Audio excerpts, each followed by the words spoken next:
Welcome to Deep Stories, where we share some of life's most profound experiences, moments that make us feel, think, and see the world a bit differently. Today, we have a bunch of different weird and messed up family tales for you guys. I am pretty sure they will shake you all, so here we go, let's start. My family treated me unfairly, favoring my twin. In the end, she used lies and manipulation to steal my fiancé. Life has a tendency of catching you off guard, don't you think? I, 35F, never imagined that I would be here, sharing my heart on Reddit at the age of 35. The idea that my fiancé, the man I believed I would spend the rest of my life with, married my estranged twin sister after just a week of getting to know her, still baffles me. What brought me here? Everything's a lengthy and agonizing tale, but I must let everything out. I suppose I ought to begin at the beginning. To put it mildly, my twin sister and I have had a complex family dynamic for as long as I can remember. My sister was obviously the star child from a young age. You would assume that parents would treat twins equally, wouldn't they? False. In our family, my sister always came first and I came second. When we were young, it began with modest things. My sister always had the first choice when our parents bought us clothes or toys. She would always make the first choice, leaving me with anything she didn't like, even if the products were identical but different in color. I would be lectured about selfishness, how the gifts were the same anyway, and how acting entitled would make me never get far in life if I ever objected. The preference increased in intensity as we aged. I'll admit that I resented my sister for enjoying the attention and pampering. We were never close, and as we started middle school, our distance from one another only grew. She began hanging out with the cool kids, and distanced herself from our group of friends. I could at least have my buddies to myself and find some quiet at school, so in a way this was better for me. The distance between my sister and I continued to widen throughout middle and high school. By the time we graduated, our social networks and areas of interest had entirely changed. Because I would be interacting with her less, this worked for me. Although she continued to be cruel, particularly at school when she tried to appear cool to her peers, I had grown accustomed to her conduct by that point and was not particularly bothered by it. Things between us became so bad at the conclusion of high school that there was no turning back. I knew exactly what I wanted to accomplish with my life, so I put a lot of effort into my college applications. In addition, I wanted to stay up with my pals, who were all striving for top schools. Since I wasn't interested in finding out, I never inquired about my sister's essay preparation.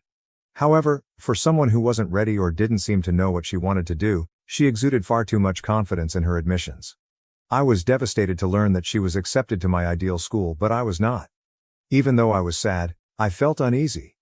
I discovered, just in time, that she had stolen my work and turned it in as her own after doing some research. I was enraged. As usual, my parents would have told me to suck it up and that nothing could be done now, so I didn't want to inform them. I had had enough of being polite and being trampled. I made the decision to go nuclear. I sent the university an email outlining her plagiarism and proving that the material was actually mine. Additionally, I informed them of the circumstances at home and asked that they use caution when responding to her. They did, however, reply and put her on a blacklist after discovering that she had plagiarized during the application process. She sat stunned when she received the email and gave me such a hateful look that I thought I would pass out. However, she was unable to tell her parents anything. That she stole my essay. What could she have said? I was more than happy that she was finally receiving the credit she deserved, even though I knew I had put her in a difficult situation. I'll confess that it was stressful and, to me at least, a little funny. She was aware of my actions and I was aware of hers. She was unable to go because it would require her to acknowledge that she had stolen my work, and I didn't want to go to my parents for a resolution. Unfortunately for her, this injustice devastated her parents. They insisted that there was no plagiarism involved, and were resolved to bring it up with the university. It became messy at this point. When my parents emailed the institution, they received a thorough response regarding her application and the work, my work, from which she had stolen. I mistakenly thought that after they witnessed what their beloved daughter had done to me, they would finally accept her for who she truly was, and perhaps, just possibly, I would start to play a significant role in the family. The exact reverse was what took place. I spent days being scolded for intentionally destroying my sister's life and profession. They chose someone to harass as soon as they discovered that I was the one who had reported the plagiarism. She stole my work, but that didn't matter. The fact that she was at fault didn't matter. The fact that she prevented me from attending my ideal school didn't matter. The fact that I had exposed her without their knowledge was all that mattered. They called me all kinds of names and stated that talking to them about it would have been the right thing to do, after which they would have come up with a solution. I informed them that letting her leave without any consequences would have been their only option, and I would have been told to accept it and apply somewhere else. My home was a wreck and nobody wanted to hear my side of the story. It was now obvious that I would always be the fall guy and that my sister would never be held accountable for anything she did. I was just waiting for college, but the following few months were terrible.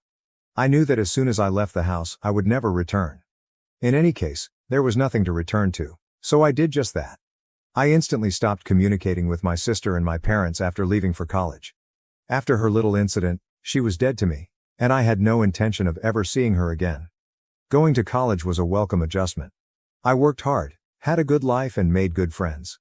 Determining to succeed on my own without assistance from my family, I immersed myself into my studies and extracurricular activities. I met around this period, and we remained friends for a few years. We had the same group of friends, even though he was my senior in college. He asked me to be his girlfriend just before he graduated, and I accepted. Since he was one of my best friends and I enjoyed spending time with him, I thought a relationship would be the natural next step. He informed me that he had been crushing on me for years and had been trying to have the guts to ask me out until I said yes. Sincerely, I thought this was cute and informed him that even if he had asked me sooner, I would have said yes. For what it's worth, our connection was good. We knew each other well because we were already close friends. A certain amount of ease and candor was present and it just happened. I also told him about my family's whole predicament. I clarified that nothing could ever force me to speak to my sister again and that I had very little contact with either of my parents. I requested that he honor that. His family is picture perfect, therefore he found it ridiculous that a family could be so dysfunctional. He is the eldest of 4 siblings, all of whom are supportive and close, and his parents are deeply in love. He has never experienced my ordeal. I liked and appreciated the familial dynamic he came from, and I respected that. The affection they had for one another was really sweet. I couldn't help but feel a little envious because I had never had it. But because he couldn't imagine dysfunctional families, I made it plain to him that he should never expect me to return to my family and attempt to make things right. I trusted him since he appeared fine with it. I had no idea that this would turn out to be my worst life decision. I concentrated on developing my career after college. I was resolved to show myself, and if I'm being completely honest, my family, that I could be successful without their help or connections. I put myself into my work and worked my way up the corporate ladder. I had a prosperous marketing career, a great downtown apartment and a circle of close friends who had become my adopted family by the time I was in my early 30s. We both decided to take things slowly, but Em and I kept dating. Neither of us felt the need to rush into marriage because we were both focused on our careers. I felt like I had at last found someone who understood and supported me, and the arrangement was comfortable. Em proposed to me 2 years ago when I was 33. Yes, of course, I said. By that point we had been dating for about 8 years, and I was certain that he was the man I wanted to live my entire life with. His family welcomed me with wide arms when he first introduced me to them.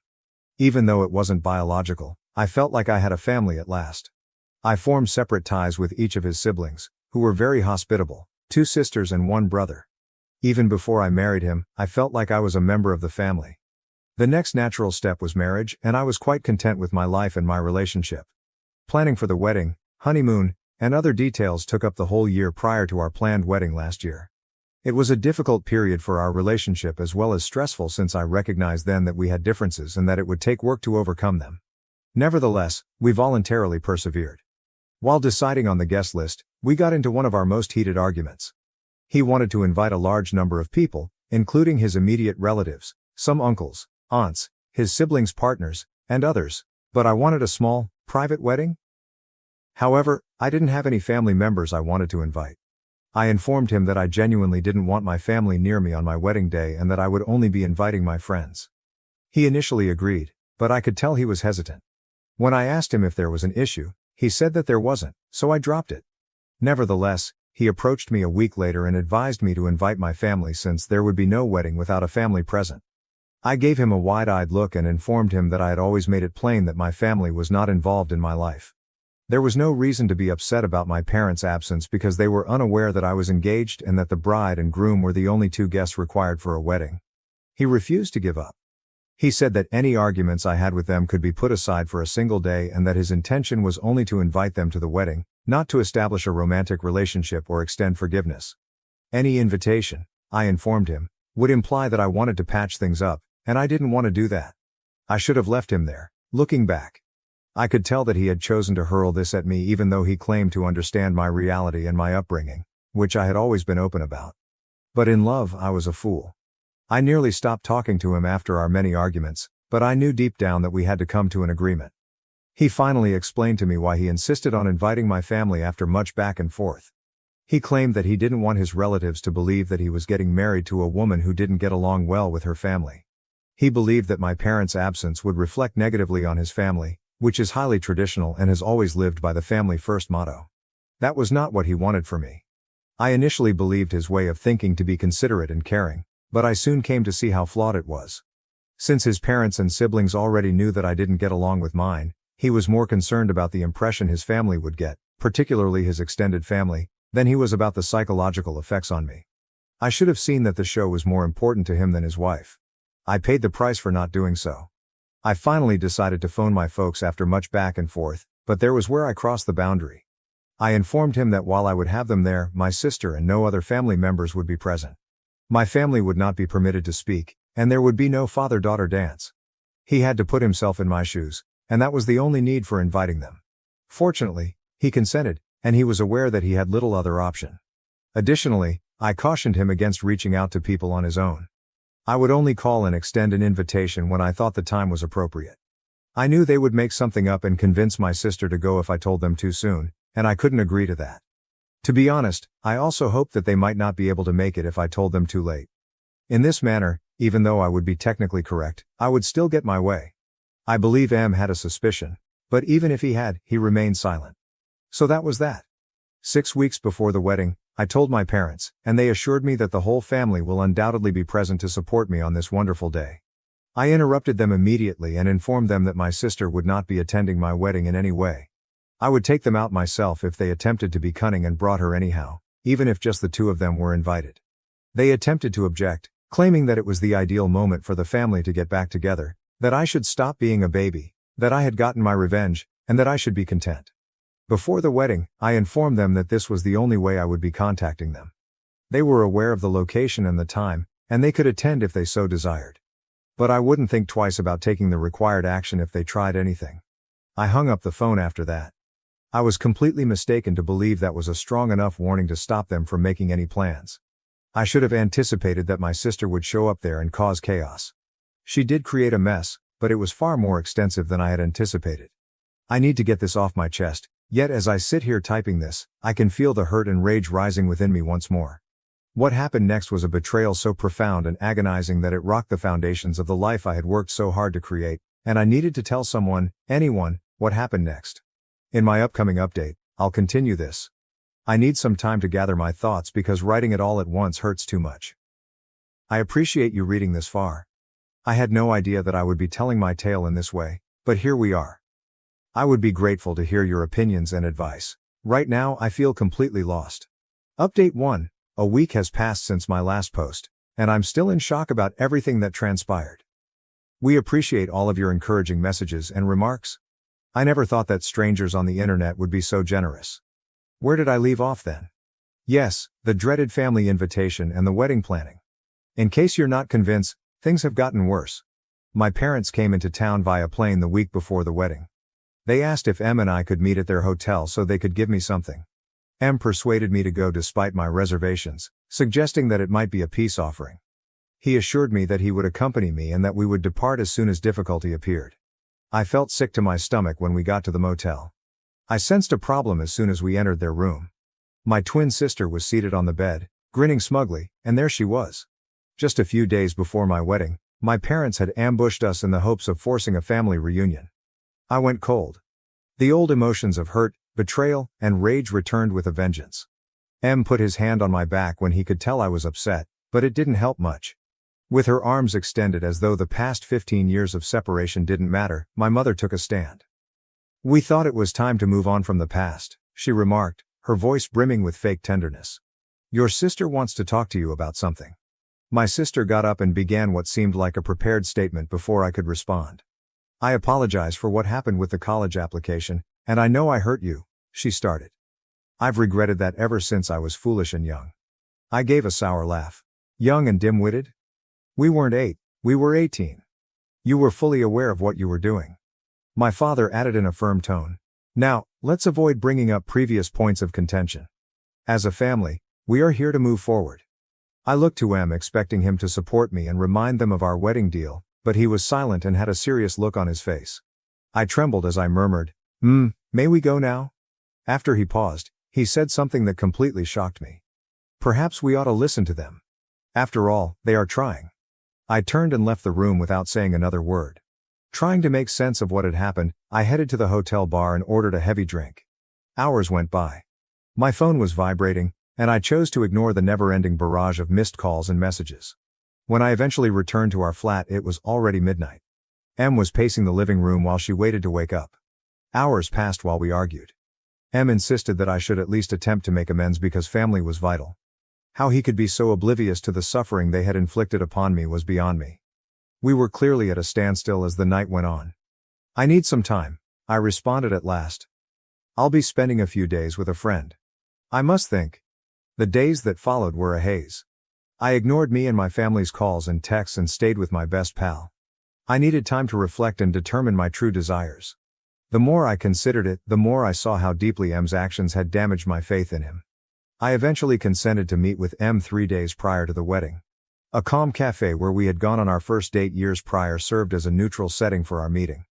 I didn't miss the irony. M appeared awful. He appeared to have aged years in a matter of days, and there were dark circles under his eyes. I was still angry and hurt, but I also felt bad for putting him through this. He started, "I'm sorry," as soon as I took a seat. "I ought not to have pressured you to make amends with your relatives. I was mistaken." Hours passed while we recapped past exchanges and upsetting experiences. Ultimately, we reached a decision that felt necessary but shattered my heart. M whispered, "I think we need to postpone the wedding. We clearly have some issues we need to work through." With a mixture of relief and regret, I nodded. "I think that's for the best." We came away from the cafe with a rough plan. We would separate for a month, avoid communication, and give our desires some serious thought. We would then get together once more to determine whether to proceed with the wedding or, well, we didn't want to consider the other option. I began making calls the following day. I informed our vendors that the wedding would have to be postponed indefinitely. Although we lost some deposits, most were understanding. I communicated with our visitors by sending out a general email outlining the circumstances in ambiguous language. Then there was quiet. Like an unending desert, the month without communication stretched out in front of me. To distract myself from the uncertainties of my relationship, I immersed myself into my work and picked up new interests. I initially incessantly checked my phone, half hoping, partly expecting to find a message from M. However, I noticed that I was checking less and less as the days stretched into weeks. During our connection, I began to rediscover aspects of myself that I had previously allowed to slip away. I started painting again, got back in touch with old acquaintances, and even went to the beach for a weekend by myself. I experienced a mixture of dread and excitement as the month's end drew near. Another part of me, which was getting stronger every day, questioned if perhaps this separation was for the best, but I still wanted to see him again to see if we could salvage what we had. I received a call from an unknown number the day before our scheduled meeting. I heard a voice I hadn't heard in years when I responded. The shaky voice of my sister. "Please, don't get married to Emu." Suddenly, my world began to shift on its axis once more. However, that is a tale for a future update. I apologize for leaving you waiting, but I need time to think about what transpired next. I appreciate everyone listening and helping me get through this nightmare. I will return soon with additional details about the story. Update 2. My previous update was almost 11 months ago. I'm sorry for the extended silence, but I needed time to take it all in. I appreciate your support and patience, everyone. My estranged sister had just given me a startling phone call urging me not to marry M when I left off. From there, however, things only became more difficult. I met M the following day as scheduled after that enigmatic call. I knew something was seriously wrong the moment I laid eyes on him. He had black circles under his eyes and appeared gaunt. I was about to respond when he suddenly exclaimed, "I made a terrible mistake." My heart fell. My world was shattered by his next statement. With his voice hardly audible above a whisper, he admitted, I married your sister." I briefly believed I had misheard him. How was it possible for him to wed my sister? Only a month has passed since our separation. I experienced a wave of nausea as the reality set in. Em then told me an absurd story that sounded like the storyline of a poorly written soap opera. My family apparently persuaded Em to listen to them after I left that day. They told him stories about my early years, portraying my sister as the victim and myself as the troublemaker. What's the worst? He took them at face value. I felt offended and bewildered. Your family seemed so sincere, and I thought maybe I didn't have the full picture. Em attempted to clarify. I made a foolish choice. My sister and parents had hatched a complex scheme. To avoid being made fun of by his family, they proposed that Em wed my sister for the ceremony. After the commotion subsided, they could have the marriage dissolved or divorced. Despite the absurdity of the proposition, Em had somehow consented while he was confused and being manipulated. Stunned into stillness, I sat. I was so deeply and profoundly betrayed that I was at a loss for words to describe how angry and heartbroken I was. I got up at last. I never want to see you again, I stated in a remarkably composed tone. You, my sister, my parents. You're all dead to me now. The weeks that followed were a jumble of suffering, rage, and incredulity. Unable to face the world, I took a leave of absence from my job. Despite the support of my friends, I was distraught. During this depressing time, Em's mother called me out of the blue. Something compelled me to answer the phone even though I didn't want to at first. Please, she said in a tearful voice. I must see you. You must be aware of something. I agreed to meet her against my better judgment. At a little park close to my place, we first met. Her eyes were red from sobbing, and she looked terrible. She disclosed the whole scope of what had happened. Em had been duped by my family, who had played on his fears and fed him tales about my background. They had persuaded him that I was unstable and that I had fabricated tales about my family in the past. But why would he believe them over me? Still having trouble understanding, I asked. Tragically, she shook her head. He had a susceptible condition. Your relatives took advantage of the fact that your abrupt departure had unsettled him. She clarified that Em's family had opposed the hurried union with my sister. Despite their attempts to dissuade him, Em had carried out the plan while in a confused and manipulated state. And now? I inquired, fearing the response. Your sister won't get a divorce from him. By threatening to demand a large amount of alimony if he attempts to leave her, she has been dragging the marriage along. However, the disclosures did not end there. She informed me that my sister had told them the truth about everything a few days prior while intoxicated. She acknowledged that all they had told him about me was false and that they had trapped him. She even came clean about the essay that had been taken all those years ago. Her words, Em has been devastated since then. He'd like to speak with you. He claims that he made the most significant error of his life and is unsure of how he would ever be able to apologize. Perhaps you can speak and decide what to do next, he hopes. With my head spinning from all this new knowledge, I gazed at her. I felt somewhat vindicated because the truth had finally surfaced. However, a greater portion of me was just worn out. Well, I answered in a stern tone. Thank you for sharing all of this with me, but Em and I are no longer a we. He decided. Regardless of their marital status, he is now my sister's husband. I refuse to interfere or assist him in getting out of this situation. When I said this, she sobbed and begged me to change my mind, but I refused. Telling her, my decision is final. I've moved on from that phase of my life. I'm unable to reopen those wounds. She texted me several times over the course of the following few days, urging me to speak with Em, but I didn't reply. All of this was too much for me to handle anymore. I thought a lot about everything that had happened, including the life I had nearly committed to, the man I thought I knew who had deceived me so profoundly, and the family that had never really welcomed me. And I came to the crucial realization that I was stronger than everything. At that moment, I decided to use my experience as a springboard rather than a setback. I had been granted another opportunity to live my life as I had always desired, free from the burdens of my past. With fresh energy, I pushed myself back into my work. In order to resolve my trust difficulties and the residual pain from my family's betrayal, I began therapy. I became closer to my pals and was even more grateful for the family I had chosen for myself. And what do you know, things improved. It wasn't always easy, and on some days I felt like the hurt and rage would get the better of me, but I gradually began to recover. I can state with confidence that I'm in a better place than I've ever been after 10 months. I've taken up new interests, gotten promoted at work, and even resumed dating, albeit informally and much more cautiously. Ever since that day in the park with Em's mother, I haven't heard from Em or my family. I'm thankful they're no longer in my life, but occasionally I wonder what happened to them. They are responsible for the repercussions of their own acts. I want all of you out there who may be experiencing anything similar to know that things get better. You are stronger than you realize, even though it may not feel like it right now. Never allow a friend, family member, or romantic partner to make you feel less valuable than you actually are. Once again, I want to thank everyone for their support along this trip. This is going to be my last update on the matter. This chapter of my life is coming to an end, and I'm looking forward to many more joyful ones. Cheers to fresh starts, selected families, and the inner strength we discover when we need it most. Thank you for watching.